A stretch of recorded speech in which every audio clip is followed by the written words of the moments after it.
Man City have just lost for the third time this season already. That's 3 draws and 3 losses in 15 Premier League games. So that's more than a third of games that they haven't won this season. And by their high standards, this has raised some eyebrows. What's going on at Man City? Are they in a crisis? Will Man City win the league again this year for the 4th time in a row? Well, let's get into that. For me, these are the most important factors that I'd like to highlight as to what has contributed a lot to Manchester City's performances this season. I think Man City are hugely impacted by the departures of Gundogan and Mahrez. I think obviously the Rodri factor plays a key role in especially the games that City have not won this season. And obviously KDB's long-term injury has definitely impacted City's attacking options, attacking threat, as well as Haaland's performance. And lastly, I think it simply boils down to fatigue. The players are tired. So going into it with more detail, I think the loss of Mahrez was not necessarily planned for. There was no specific succession planning ready for that. I mean, City have options of Bernardo Silva being able to play on the right as well as Phil Foden, but it was never intended for Mahrez to leave. The opportunity just came. Mahrez also saw that maybe he was not getting a lot of playing time anymore, but I still think he had a lot of quality. This is a man who's been one of the greatest right wings in the Premier League over the past decade. This is a man that finished in the top 10 Ballon d'Or while playing at Leicester City and won Player of the Season in the Premier League. So players like Mahrez do not come around very often and are not easy to replace whatsoever. Now, Ilkay Gundogan is the exact same story, one of the best number 8s in the Premier League for the past few years. And we know that in the final part of the season, the last 10 games, Ilkay Gundogan leads Man City's title charge. He is the treble-winning captain. He's the one who pops up with important goals. He's the one that completed the comeback when City needed goals to win the Premier League on the final day. He is City's X-factor and most clutch player during these final stages of the season, and they do not have that anymore. Kovacic, who's supposed to be his replacement, doesn't score you lots of goals. He hardly scores you a goal. You're lucky if you get an assist. Calvin Phillips, he's not playing. He's not a favorite for Pep Guardiola. Matheus Nunes, we know, still is new to the team, still has to break in and adjust to Pep Guardiola's playing ways. I'd say really only Bernardo Silva can play in his position, as City do not have another number 8. But something we cannot dispute is the fact that Man City are a better team when Rodri is playing. It's a fact. They concede less, they win more, and they face less shots at goal. It's simple. 4 games that Rodri has missed this season due to suspension, those are the 4 games that Man City have lost. Easily one of the most important, if not the most important player in Man City's side. If a team wants to win a title now, you need a proper CDM. Rodri, very consistent last season in the Premier League, City won it. Rodri, UCL player of the season last season, City won Champions League. Season before that, Casemiro, one of the best to ever do it. Real Madrid won Champions League. The season before that, Kante, one of the best to also ever do it. Chelsea won Champions League. Before that as well, we had Liverpool with Fabinho, part of the Liverpool team that won the Champions League and the Premier League in 2 consecutive seasons. I think now we should not underestimate the importance of having a proper CDM in your team. And this is a topic that we will revisit in future based on Arsenal's performance this season and if they win the title. And that is the signing of Declan Rice and how important and how it has transformed Arsenal. And I mean, we can see that already. Obviously, we have to mention the injury to Kevin De Bruyne and how this has definitely affected Man City going forward. We know that this is the best playmaker in world football right now.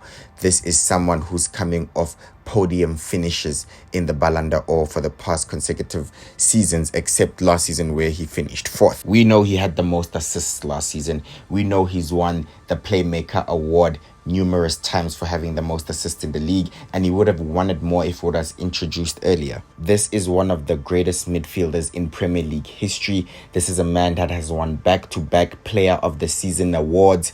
This is a huge big game player, and he always steps up when Man City needs him most. It becomes a totally different game when Kevin De Bruyne is involved, and this is one of the players that opposition players fear.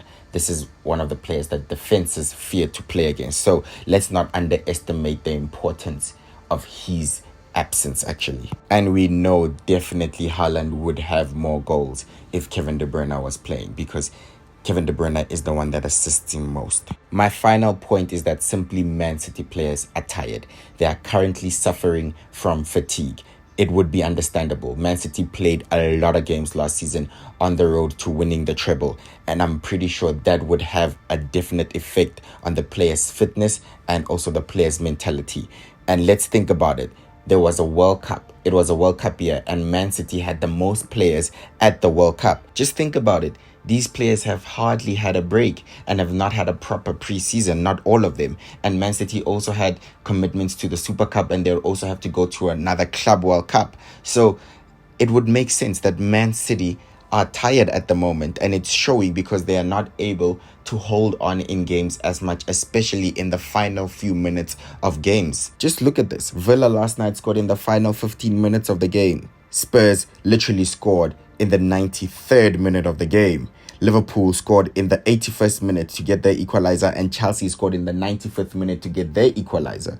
So it makes sense. City can't hold on, and I think it's due to fatigue. We also know that City are slow starters. They start slower than most teams, but they get to a period where they just purr. In the second half of the season, Man City are absolutely unstoppable. The other season when Man City also had a bad start, it was Fernandinho who got the players together in a private meeting and said, guys, this is what we have to do better. They had a sit down, they discussed the problems and what they needed to fix themselves without even the coach being involved. That's leadership, and that's what would be needed again. Definitely what would be needed again if Man City want to go on a decent run. I feel like also with commitments to the Champions League, it makes it a bit difficult. What is easier to prioritize, the Premier League 4 in a row or back-to-back Champions League for the first time in Man City's history? And I think actually the advantage is on Liverpool because Arsenal also have commitments in the Champions League, and during February when the games start getting tougher and they face more difficult opposition, what is Arteta gonna do there? What is he gonna prioritize? We know there's lots and lots of injuries now happening in football. Again, fatigue might start creeping in for Arsenal when they're trying to go for both the Premier League and the Champions League. They have not necessarily had that experience, but I think actually the advantage is with Liverpool, who are not in Champions League this season. I think this is their best chance to win it. Lastly, I think we have to pay special attention to Unai Emery's Aston Villa. Absolutely dominated Man City last night. This is the most shots that Man City have had against them in a Premier League game. This is the fewest shots that Man City have had in the previous game. And this is also the first time that Man City finished the game without a corner. Absolute stellar work by Unai Emery since he's joined Villa. I know that the stats actually says that since he's joined, he's had more points and is up there with Pep Guardiola and Klopp. Absolutely amazing, as well as Arteta too. It is going to be a fascinating game when Arsenal go there next. Arteta, by the way, will have a touchline ban, so he won't be able to influence his team directly from the dugout. Villa up to third, more points than Man City, only a few points behind Liverpool, as well as Arsenal up top. Is this another season where we see a smaller team getting into Champions League at an expense of a Chelsea or Man United? This is going to be a fascinating Premier League race, fascinating top 4 race. I did predict that this season is not a season where we get those 90-pointer seasons. It's going to be very tight, and that's what we can see. Opposition teams have strengthened. Competition has increased. It's not so easy to go on a huge streak of winning games now. With that being said, hope you enjoyed the games last night. Fascinating race that we're in for. I'll see you on the next video. Goodbye.